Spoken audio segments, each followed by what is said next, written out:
All right, yeah, time for the intermission inquiry here, and it's brought to you by String King. Look at the heads they make. These things are fantastic, Scott. Can you imagine if they had these when we were playing back in the day, already worked in, ready to go?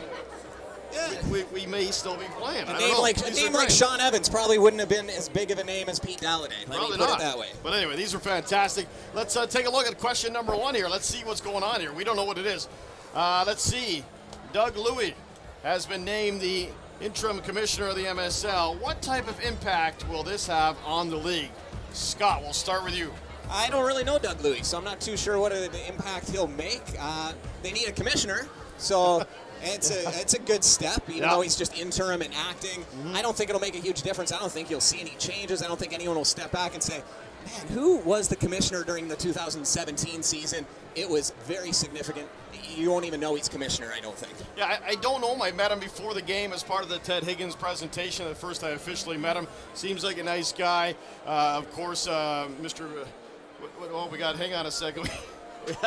We have something coming in, but no. I mean, Jim Brady was commissioner for as long as I can remember. An old school lacrosse guy, did what he could do, but I think it was probably time for a change, time to move forward. I got talking a little bit about, some jerseys. We got guys wearing jerseys that belong to other guys and their names are on them, and every night there seems to be different guys wearing different numbers for the most part. I'd like to see them advance in that area, and they're making, they're taking baby steps, they're getting better. At least they have names on the back of jerseys right now. Whereas 5 years ago, only the Lakers really did. So little things like that, and starting to grow the other markets like Oakville and Cobourg and putting people in the seats there, that obviously is a priority. I'd say, why not? It's time for a change.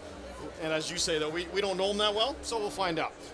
Let's see. Number 2, both Peterborough and Six Nations are unique lacrosse hotbeds. How could other MSL franchises build or rebuild their fan bases? So there you go. I didn't know that was the next question, but we touched on that for a second. No, it's kind of tough. We've seen the Cobourg Kodiaks doing that. So last summer they moved from Kitchener-Waterloo, went to Cobourg, and that's what they had to do, is try and build a fan base. They tried to model themselves after the Lakers and the success that they had here. One of the things is getting the families involved and having kids on the floor in between intermissions, having frisbee tosses and fun activities so that the kids leave having fun regardless of what the score is. And I think Cobourg is doing a really good job at mimicking the success from the Peterborough Lakers, and I think other teams just need to step back, suck up their pride, and follow the Lakers. A lot of teams don't like Peterborough, so they don't want to follow what they're doing, even though it is a success.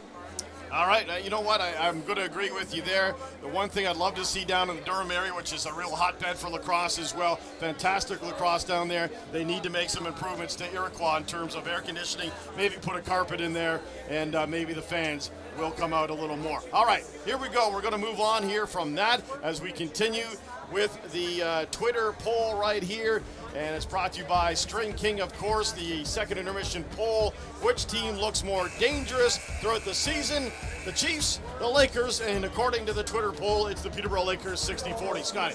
Well, if you look back at the Lakers' last 2 games, outscoring their opponents 45-17, they look like they have the more dangerous offense. If we skip to just looking at tonight, both teams are being held at bay by great defenses and great goaltending.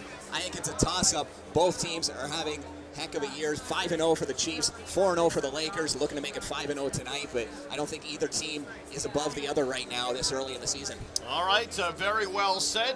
We sneaking trivia in here now, or are we going to wait for that? We're going to wait till after the highlights here. We'll show them a little highlight package. All right, very good. There you have it, all brought to you by String King, everyone. Can I have that? Yeah, you can have that. Thank you.